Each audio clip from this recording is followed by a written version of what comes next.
안녕하세요. 반갑습니다. 오늘도 우리 순빛교회 예배에 오신 모든 분들을 환영하고 축복합니다. 주님의 은혜와 평강이 우리 모두와 함께하기를 간절히 바라고 축복합니다. 저희들이 이제 주기도로 계속 말씀을 보고 있는데요. 어떠셨습니까? 지난주에 주기도의 첫 부분, 주기도의 위치와 주기도가 가지고 있는 어떤 의미들, 그리고 주기도의 가장 첫 부분인 하늘에 계신 우리 아버지, 이렇게 우리가 묵상했는데요. 한 주 동안에 하나님 우리 아버지, 하늘에 계신 우리 아버지, 혹은 아버지 이렇게 불러보신 적이 있으십니까? 혹시 있으시다면 그 느낌이 많이 달라지셨나요? 우리가 습관처럼 주문처럼 그렇게 외우는 주기도가 아니라 오늘도 우리와 함께 하시는 하나님께 하나님 저 여기 있습니다. 나 봐주세요 하는 그런 간절한 마음으로 아버지, 하나님 아버지, 하늘에 계신 우리 아버지 이렇게 불러보셨으면 참 좋겠습니다. 어, 주기도는 단순한 개인의 기도가 아닙니다. 지난주에 우리가 이야기를 나눴듯이 이건 개인의 기도이면서도 우리의 기도며 공동체의 기도입니다. 하나님을 아버지라 부르며 살아가는 이들이 삶으로 드리는 기도, 삶 속에서 의식하지 않아도 그냥 툭 하고 나올 수 있는 기도가 바로 주기도인 거죠. 우리의 삶과 기도가 분리되지 않고 또 내 개인의 삶과 공동체의 삶이 분리되지 않고 모두가 함께해서 드리는 기도. 이게 바로 주기도입니다. 모든 것이 통합되어 있는 거죠. 어, 이렇게 구별되거나 차별을 두거나 그렇지 않고 너와 나, 우리 모두가 함께 드리는 기도가 바로 주기도입니다. 지난주에 본 것처럼 주기도는 하늘에 계신 우리 아버지, 하나님을 아버지라 부르며 시작합니다. 굉장히 감격적인 거죠. 이거에 모든 임팩트가 다 담겨져 있어요. 하늘에 계신 우리 아버지, 아버지 이 한 단어 나오면 끝난 거 아닙니까? 우리는 하나님의 자녀가 되었다는 것을 이야기할 수도 있고요. 우리 아버지가 하나님이니까 니네 덤비지 마. 이런 선전포고, 세상을 향한 선전포고일 수도 있고요. 악에 대해서 정면으로 하나님의 이름을 걸고 나아가는 담대한 믿음일 수도 있습니다. 불완전한 우리가 완전한 하나님을 아버지라 부른다라는 것은 마치 굴곡진 인생의 여정을 어, 굉장히 힘겹게 버틴, 그래서 상하고 지친 몸을 이끌고 다시 아버지께로 돌아오는 탕자, 그 탕자가 저 멀리서 매일 나를 기다리시던 아버지가 나를 보고 달려나오시는 그 모습을 보며 탕자가 굉장히 회한의 마음이 있을 거 아니에요. 정말 말로 설명할 수 없는 감정의 요동 속에서 그렇게 달려오는 아버지를 향해서 아버지라고 부르는 그런 마음이 아닐까, 저는 그런 생각이 들었거든요. 우리 모두가 사실 하나님 앞에서 완전하지 않잖아요. 그렇기 때문에 하나님께 그저 당당하게 아버지 이렇게 부르는 게 어쩔 때는 와 진짜 뻔뻔하다, 어떻게 저렇게 당당하게 부르냐 이런 생각이 들 때도 있거든요. 어, 근데 제 삶을 돌아보니까 쉽지가 않더라고요. 하나님을 그렇게 당당하게 아버지라고 부르기엔 제 삶에 부끄럽고 죄송한 부분이 너무 많은 거예요. 그래서 이 탕자처럼 탕자의 그 마음처럼 아버지께로 돌아오기 위해서 얼마나 또 고민하고 염려했겠습니까? 아버지가 안 받아주시면 어떡하지? 그냥 아버지의 집에서 종으로라도 살았으면 좋겠다라는 마음으로 아버지께 돌아가고 있는 거잖아요. 그런데 자신의 마음과는 달리 정말 밤늦게, 아마 제 생각으로는 신발도 안 신고 막 뛰어나오지 않았을까 하는데 그 아버지의 모습을 봤을 때 아들의 마음이 어땠을까요? 그런 마음으로 하나님을 아버지라 부르니 어, 정말,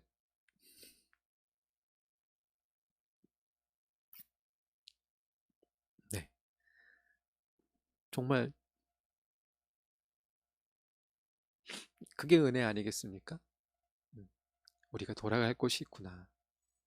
우리가 아무리 부족하고 넘어져고 실패해도 그것과 상관없이 나를 맞아주시는 아버지가 있구나. 그 아버지가 하늘에 계시구나. 하늘에서 나를 눈동자같이 지켜보고 계시는구나. 이게 얼마나 은혜입니까? 이것으로 된 거 아닙니까? 우리가 하나님 아버지께 뭘 더 말해야 될까요? 우리는 어느 순간에 요구하는 삶을 살아갑니다. 하나님이 아버지라니까, 아버지니까 해주셔야지. 그래서 요구합니다. 그리고 안 들어주면 막 삐지고 안 보려고 하고 그러죠. 음, 제가 다시 한번 말씀드리지만 사랑의 관계는 요구하는 관계가 아니. 물론 요구하고 그것을 들어주는 게 기쁨으로 들어주잖아요. 그건 다른 얘기잖아요. 내가 그것과 상관없이 요구만 한다. 이건 잘못된 거죠. 하지만 사랑하기 때문에 말하지 않아도 채워주는 은혜가 있는 거죠. 그게 하나님의 은혜인 거잖아요. 우리가 어떤 모습일지라도 우리를 바라보시는, 받아주시는 그 아버지 하나님, 어, 그 하나님 아버지의 자녀가 되었다는 축복을 누리는 우리는 참 감사한 것 같습니다.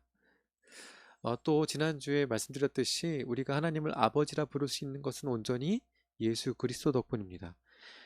죄의 사슬에 묶여서 도저히 하나님을 부를 수 없는 존재였어요. 우리는 죄 아래에 있던 사람들이잖아요. 죄 가운데, 여전히 우리도 죄 가운데 있지만 예수 그리스도의 십자가의 죽음과 부활은 우리를 죄 가운데에서 은혜 안으로 우리를 옮겨 놓았단 말이에요. 우리는 여전히 죄를 지을 수 있는 가능성이 있긴 하지만 또 예수 그리스도의 보혈로 인해서 회개할 수 있는 가능성이 여전히 있어요. 그래서 우리는 끊임없이 우리가 예수 그리스도를 기억하며 은혜 안에 있는 우리의 위치를 떠나지 않고, 이 떠나면 바로 죄 가운데로 떨어지는 거니까 온전히 예수 그리스도 안에 온전히 접붙임돼서 예수 그리스도와 함께 하나님을 바라보며 하나님을 아버지라 부르며 살아가야 하는 거예요. 그러니 로마서 8장에서 이야기한 것처럼 누가 주님의 사랑에서 우리를 끊을 수 있겠습니까? 우리가 예수 그리스도를 통해서 하나님을 아버지라 부를 수 있게 됐고 그 사랑 안에 머물게 되는데 누가 감히 그 사랑을 끊을 수 있겠습니까? 그런데 우리가 기억해야 될 것은 그 은혜를 나만 받은 건 아니라는 거예요. 물론 하나님께서 이 세상에 사랑할 사람이 나밖에 없다라는 그런 마음으로 저희를 사랑하시지만 그런 마음을 갖고 있는 사람이 저 사람이기도 하고 이 사람이기도 한 거예요. 나의 하나님이시면서 또 우리의 하나님이 되십니다. 그러니 우리는 누구라도 존귀하게 대해줘야 돼요. 차별을 두어서는 안 됩니다. 하나님께서 저 사람도 존귀하게 여겨주시고 이 사람도 존귀하게 여겨주시니까요. 기본적으로 우리가 사람을 대하고 또 자연 세계를 대해야 하는 기본 자세가 바로 이겁니다. 존귀함. 음. 왜 존귀하냐? 왜 저 사람이 존귀하냐? 하나님이 사랑하시니까. 또 다른 얘기긴 하지만 예수 그리스도의 십자가 사건이 믿는 사람들에게만 적용됐을까요? 편 가르고 니네만 보혈의 은혜를 받는 거야? 그걸까요? 모든 걸 다 열어놓으셨어요. 예수 그리스도 십자가 죽음 이후에는 예수 그리스도를 믿고 입으로 시인하는 모든 이들은 그 은혜를 누리게 돼요. 그죠? 차별이 없단 말이에요. 그 차별이 있는 거 아닙니까? 믿어야만. 믿어야만 이 전제는 사실 차별이 아니잖아요. 이미 그 전에 모두에게 믿을 수 있는 그 자리를 쫙 깔아 놓으신 거예요. 그리고 정말 이건 저 개인적인 믿음의 고백이지만 하나님께서 어, 비록 교회에 다니지 않는다 할지라도 그죠? 내 입으로 난 하나님을 믿습니다라고 이야기하지 않을지라도 그 사람들을 전혀 외면하고 무책임하게 그냥 내버려 두실까요? 하나님의 사랑이 그 정도일까요? 그거는 여러분들이 한번 고민해 보셨으면 좋겠어요. 이건 제 신앙의 고백이니까요. 네. 그래서 오늘은 부르 하나님을 아버지라 부르는 그 부름 이후에 주기도가 이제 제대로 시작하거든요. 어, 첫 기도가 시작되는데 그 부분을 함께 나누려고 해요. 오늘 이제 우리가 함께 이야기 나누고 묵상할 구절은 아버지의 이름이 거룩히 여김을 받으소서예요. 아버지의 이름이 거룩히 여김을 받으소서. 하나님을 아버지라 부르는 거예요. 이제 기도를 하잖아요. 우리가 기도를 들어주시는 분은 하나님이시니까 우리가 아버지를 일단 부르는 거죠. 우리 기도합니다. 그래서 하늘에 계신 우리 아버지 이렇게 부르고 아버지의 이름이 거룩히 여김을 받으소서 이렇게 기도한단 말이에요.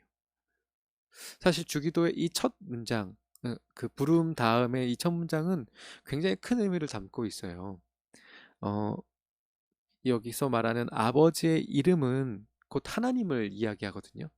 우리가 아버지의 이름이라고 해서 막 그 이름에 의미를 부여하는 것이 아니라 아버지의 이름은 곧 하나님을 뜻하게 되어 있어요. 예를 들면 우리가 잘 아는 성경 이야기 중에 다윗과 골리앗이 있잖아요. 그래서 골리앗이랑 이제 전투를 막 하는데 속절없이 막 나가 떨어지니까 다윗이 이렇게 나가게 돼요. 골리앗 입장에서 다윗을 보니까 너무 하찮은 거죠. 꼬맹이가 나와서 자신과 전투를 하겠다, 이렇게 싸우겠다라고 나서니까 너무 어이가 없는 거예요. 그러니 막 얼마나 모욕적인 말들을 했겠습니까? 막 모욕적인 얘기를 하니까 다윗이 그걸 듣고 어떻게 해요? 너는 칼과 창과 단창으로 나오지만 나는 만군의 여호와의 이름, 곧 이스라엘 군대의 하나님, 그걸로 난 싸우겠다 이렇게 얘기한단 말이에요. 여기서 다윗이 의지한 건 이름이 아니라 하나님인 거죠. 그죠? 표현을 그렇게 했지만 나는 만군의 여호와의 이름 이렇게 표현은 했지만 곧 다윗은 하나님을 의지해서 지금 골리앗과 싸우는 거잖아요. 그렇죠? 이처럼 하나님의 이름은 되게 다양하게 성경에 등장하기도 해요. 여러분들이 아실 만한 하나님의 이름이 뭐가 있을까요? 여호와 니시, 그죠?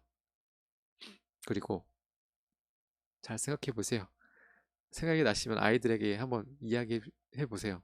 뭐가 나올까 제 입에서. 시간을 좀 드리겠습니다. 3초. 아이들에게 얘기해 주세요. 하나님의 이름 여호와 뭐가 있을까요? 여호와 라파, 그죠? 여호와 샬롬, 뭐 이렇게 대표적인 어, 하나님의 이름입니다. 그 외에도 굉장히 많아요. 그런데 잘 보세요. 여호와 니시, 라파, 샬롬, 우리를 위해 준비하시고 예비하시고 치료하시고 평안을 주시는 그 하나님이 그렇게 불려지는 이유 잘 생각해 보세요. 어디에 있을까요?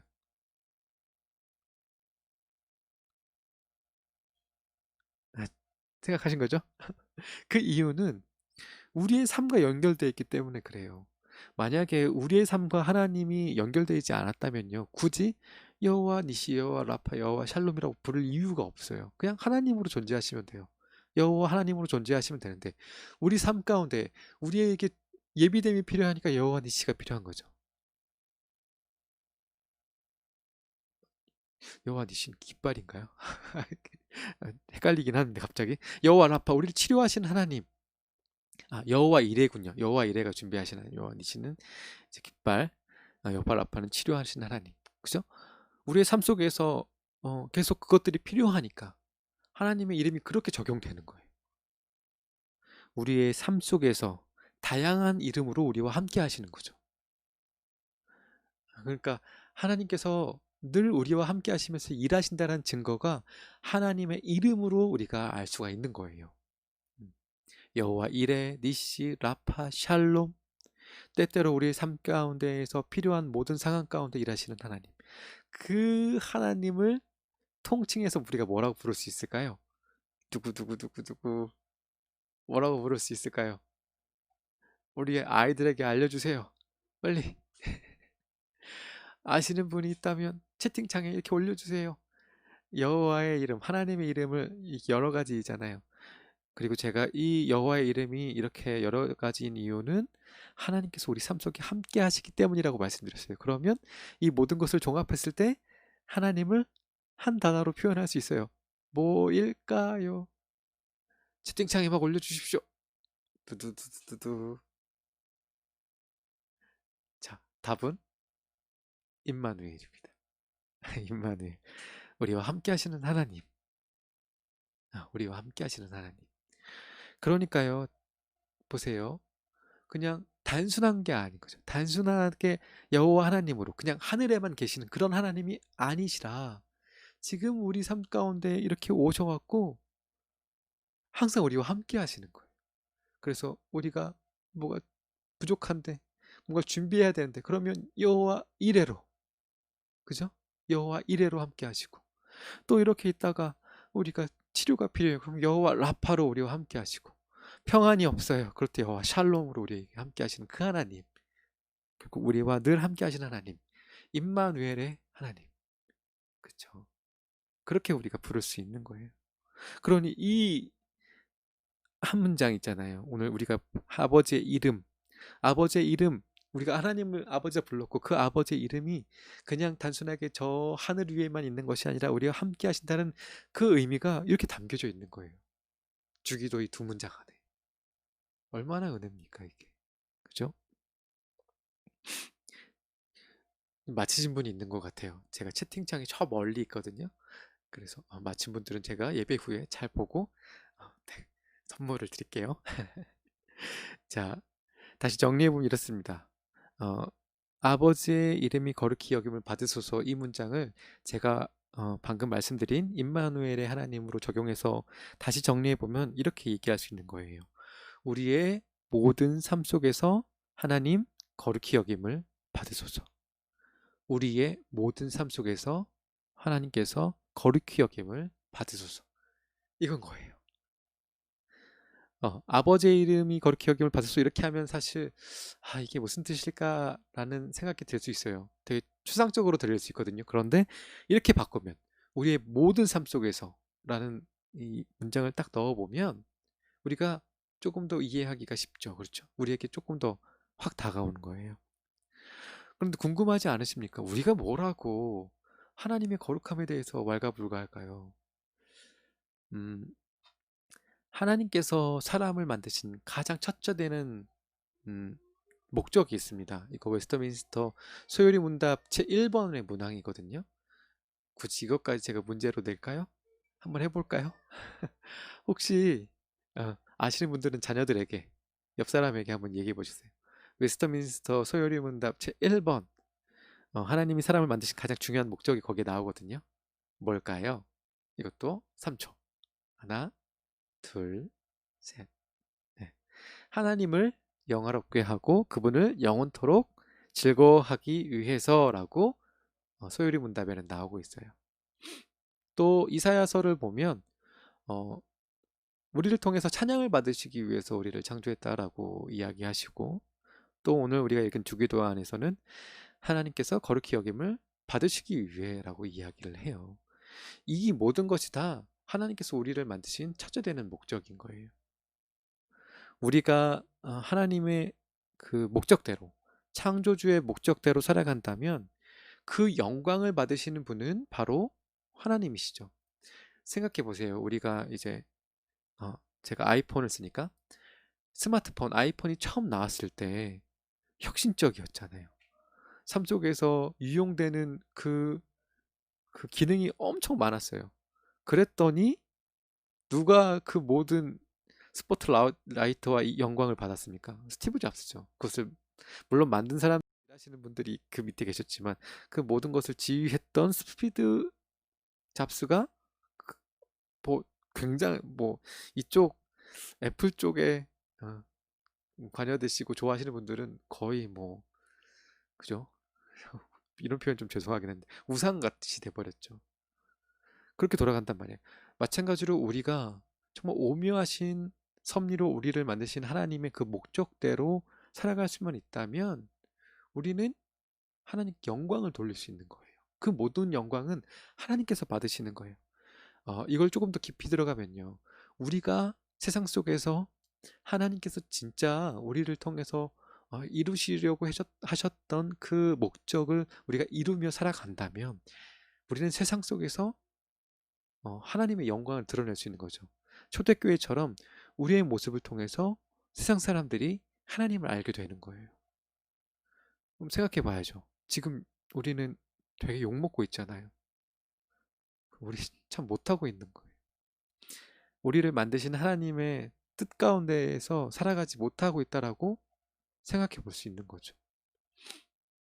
그러니 우리가 생각해 봐야 돼. 반성해야 해요. 단순히 우리만 하나님을 믿으면 돼.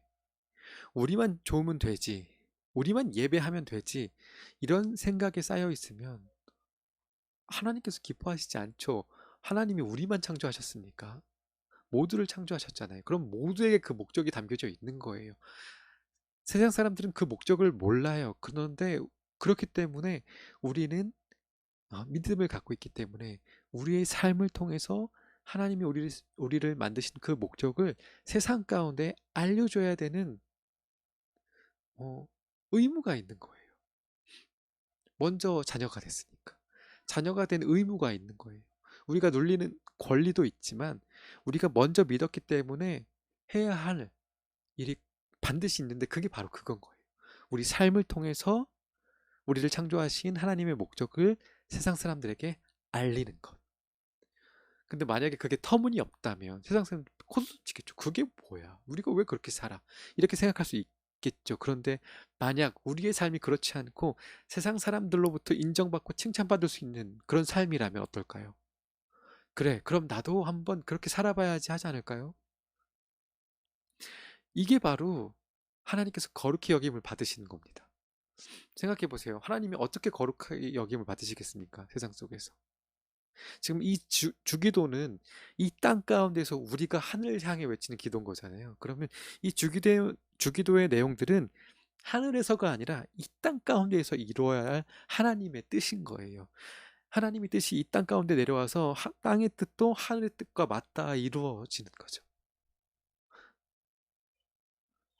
무슨 말씀인지 아시겠죠? 그러니 우리 모두가 이 땅에 살아가며 하나님을 거룩하게 여김을 받도록 해야 하는데 하나님께서 거룩히 여김을 할 대상들은 모든 인간이에요. 모든 를 창조하셨으니까. 뭐 피조세계는 말할 것도 없고. 그런데 모른단 말이에요. 그러니 우리가 알려줘야 할 의무가 있는 거고 알려줄 때 그냥 마구잡이로 알려주는 것이 아니라 그러면 그 사람들은 우리의 삶을 보고 하나님 안 믿을 수 있잖아요. 그 목적을 왜곡할 수도 있잖아요. 저렇게 사는 게 어, 하나님께서 원하시는 거라고 이렇게 생각할 수도 있잖아요. 어, 그렇기 때문에 우리는 이 땅 가운데에서 제대로 하나님의 뜻 가운데 살아내야 해요. 그 자세한 얘기는 조금 더 밑에다 해볼게요. 그래서 그걸 조금 더 제가 정리해보면 이렇습니다. 결국 우리가 이 땅에서 하나님의 영광을 위해 살아갈 때 우리는 가장 행복한 거예요. 왜냐하면 우리의 목적대로 살아가니까. 만약에 핸드폰을 가지고 망치질을 한다고 생각해 보세요. 그건 그 목적대로 사용하는 게 아닌 거잖아요. 그 가치를 제대로 사용하지 못하는 거예요. 마찬가지로 우리도 하나님의 그 창조 목적대로 살아가지 않는다면 우리의 가치는 그만큼 떨어지는 거겠죠. 그러면 행복하지 않은 거예요. 그렇잖아요. 그죠? 마찬가지로 반대로 생각하면 하나님의 영광을 위해 살지 않는 것은 우리 스스로가 그 행복한 삶을 거부하는 것과 마찬가지인 거죠. 이미 하나님께서 우리를 창조하신 목적이 드러났어요. 드러났는데 그것을 거부하고 그와는 반대되는 삶, 그것과 반하는 삶을 살게 된다는 것은 누릴 수 있는 행복을 걷어내는 것과 다를 바 없잖아요. 그래서 제가 이 부분들 아버지여 아버지의 이름이 거룩히 여김을 받으소서 우리의 모든 삶 가운데에서 하나님 거룩히 여김을 받으소서 이걸 저 나름대로 해석하면 이런 거예요. 하나님 제가 아버지의 영광을 위해서 살겠습니다. 나를 향한 아버지의 사랑을 마음에 새기고 삶의 모든 순간에 하나님을 의지하며 살겠습니다. 그것이 제 삶의 가장 큰 행복입니다. 라고 고백하는 것과 같다라고 저는 생각한다는 거죠. 다시 한번 이 부분만 다시 한번 말씀드릴게요. 아버지의 이름이 거룩히 여김을 받으소서 이 문장의 의미, 신현덕 나름의 의미로 본다면 이런 거예요. 하나님, 제가 아버지의 영광을 위해 살겠습니다. 나를 향한 아버지의 사랑을 마음에 새기고 삶의 모든 순간에 하나님을 의지하며 살겠습니다. 그것이 제 삶의 가장 큰 행복입니다 라고 기도하는 것과 같다라고 이야기하는 거죠. 그냥 단순히 우리가 의미도 모른 채 하나님 거룩히 여김을 받으소서 이렇게 기도하는 것이 아니라 그 안에는 내 삶을 다 드려서 하나님 기뻐하시는 삶, 그 삶을 살겠습니다. 그게 또한 제 행복입니다라고 고백하는 것과 같다라는 거죠. 음, 제가 막 흥분해갖고 막, 막 설명을 드렸는데요. 고린도 후서에 보면 그런 표현이 있습니다. 우리의 삶을 그리스도의 편지라고 이렇게 비유를 해요. 그러니까 예수 그리스도의 향기를 아주 그 편지 안에 잔뜩 담아갖고 세상 사람들에게 전하는 편지인 거예요. 무슨 말씀인지 아시겠죠? 우리 삶 가운데 예수 그리스도의 흔적, 예수 그리스도의 향기 이런 것들을 다 담고 우리의 삶에 다 머금고 그걸 세상 사람들에게 전하는 편지. 이게 그리스도의 편지인 거죠. 우리의 삶이 그렇다라는 거예요. 결국 그렇기 때문에 그리스도인, 신앙인은 하나님의 영광을 위해 사는 것이 얼마나 행복한지 삶으로 증명해야 돼요. 어, 삶으로 나타내야 돼요. 멀리 갈 것도 없죠. 나를 모르는 사람뿐만이 아니라 가장 가까운 가족들, 내 자녀들에게 신앙인으로 얼마나 행복한지를 보여줘야 되는 거죠. 코로나 시대를 지나면서 가장 큰 걱정은 우리 아이들이 과연 신앙을 이어갈 수 있을까 하는 것이거든요. 우리 아이들에게 진짜 믿음을 전해줄 수 있을까? 그전에는 교회 안에서 그런 일들이 이루어졌잖아요. 그런데 지금 교회를 갈 수도 없고 거기서 제대로 신앙교육을 받을 수 없으니 한 걱정을 하죠. 우리 아이들 어떡하지? 그런데 원래부터 교회는 신앙을 돕는 곳이지 주체적으로 신앙을 아이들에게 전해 주어야 할 곳은 바로 가정이에요.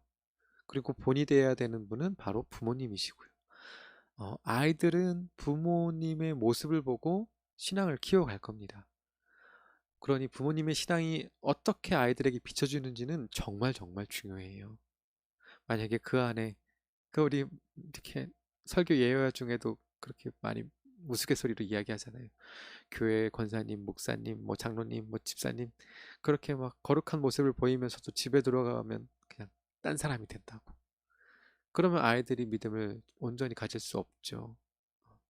그래서 이제 코로나 이후 이 시대에는 정말 정말 우리 어른들의 믿음이 중요한 시대가 됐어요. 우리 부모님의 믿음이 정말 중요한 시대가 됐단 말이에요.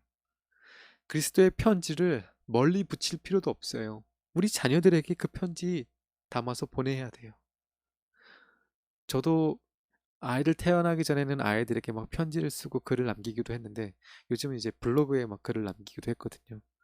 여러분들은 편지를 자녀들에게 쓰십니까? 혹은 뭐 배우자나 누군가에게 편지를 쓰십니까? 요즘은 그런 시대는 아니죠. 한번 편지를 한번 써보셨으면 좋겠어요. 음, 비유적인 행동인 거죠. 마음을 담아 쓰잖아요.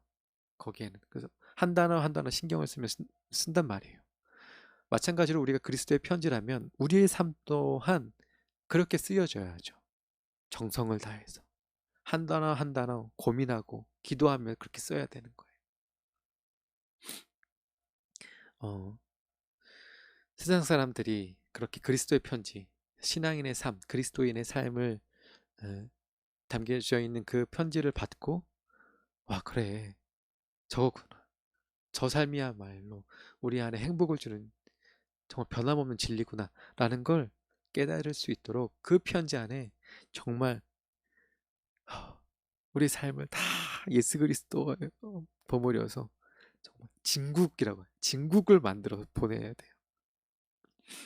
만약 우리의 삶이 하나님으로 인해 행복하지 않다면 그것은 하나님 탓이 아닌 거죠. 내 탓인 거죠. 내가 하나님의 어, 뜻대로 살지 않았으니까. 하나님의 창조 목적대로 살아가지 않았을 테니까. 그러니 지금 우리의 마음이 어디를 향하고 있는지 점검해 봐야 돼요. 여러분들 예배하는 것이 어려운 시대잖아요. 그러면 스스로 예배 자리를 찾아야 되고 하나님 예배해야 하는데 행복한가? 내가 그런 삶이 지금 행복한가?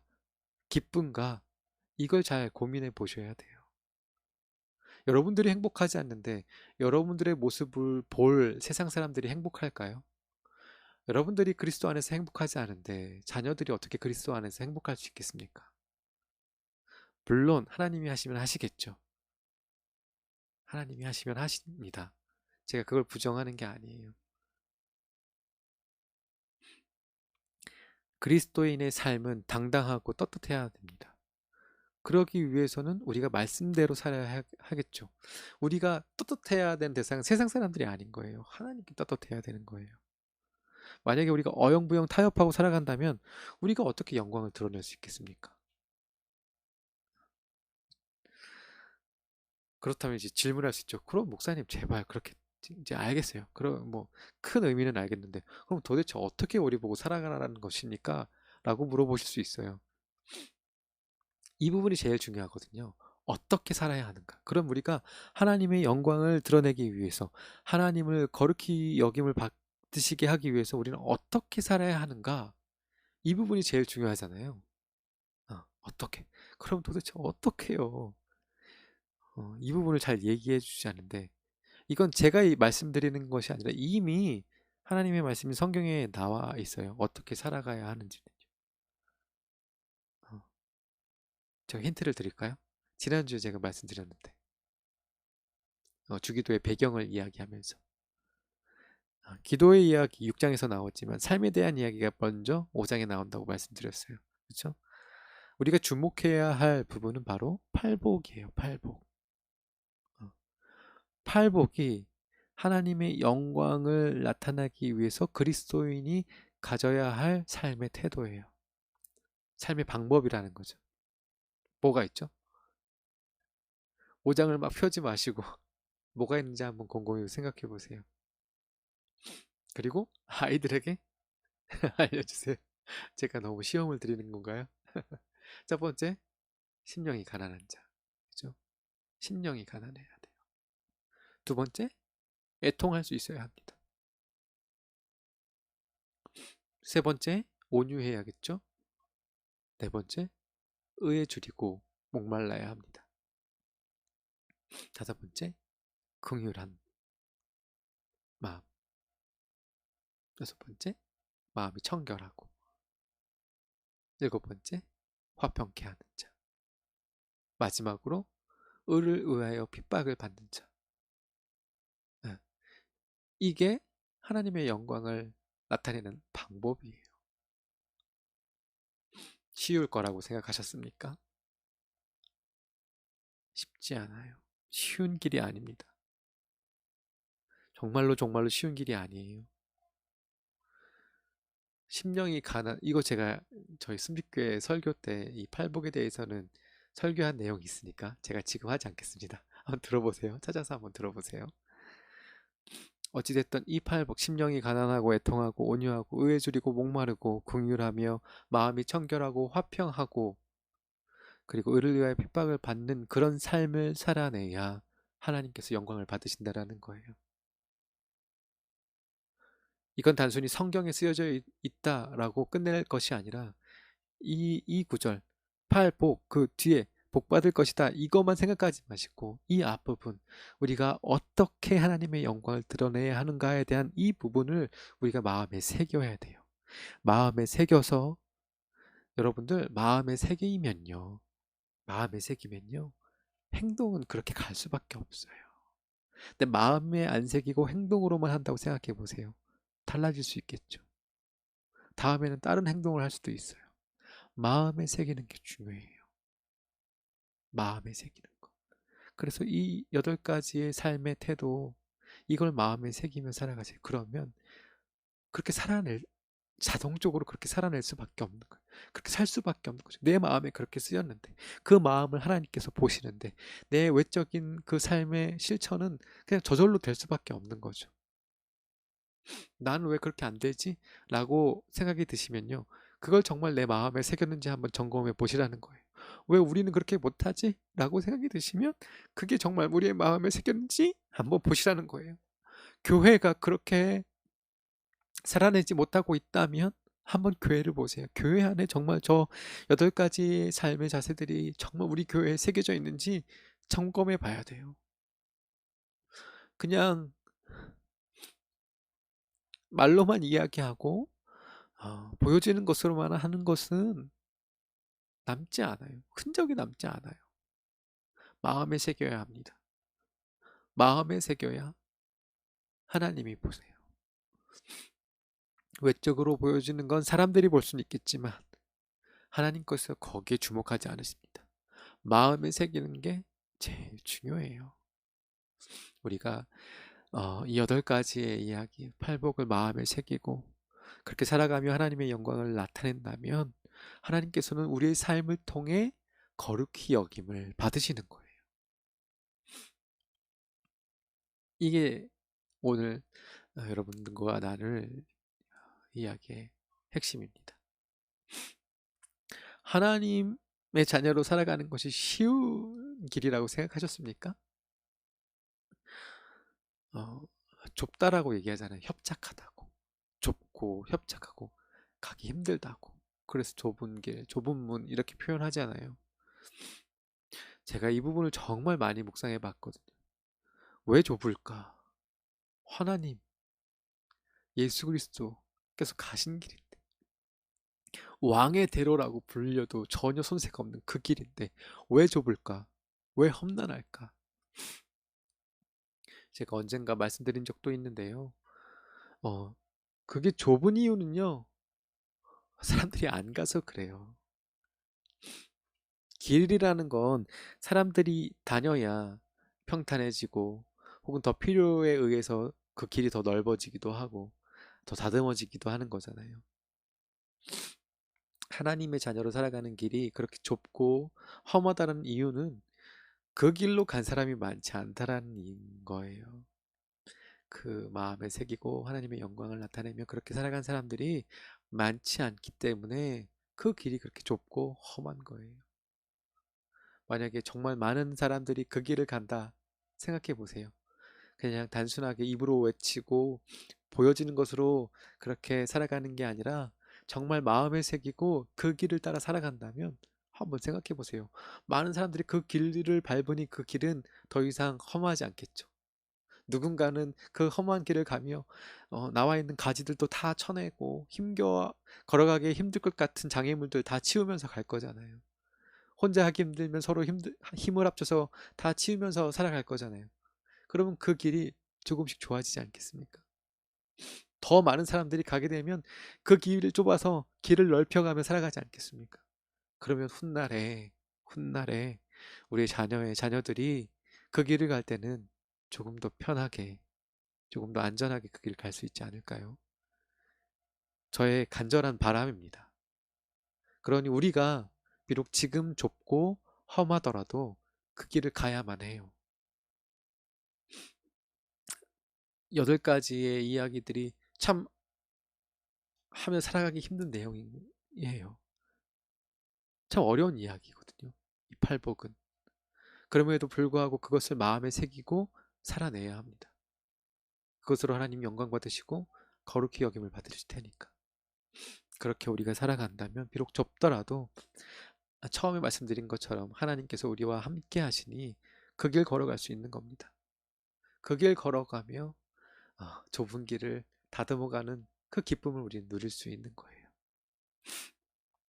오늘도 마지막으로 어, 제가 지난주에 말씀드렸던 김남준 목사님 깊이 있는 주기도라는 책의 마지막 챕터의 이야기를 드리면서 오늘 설교를 마치려고 하는데요.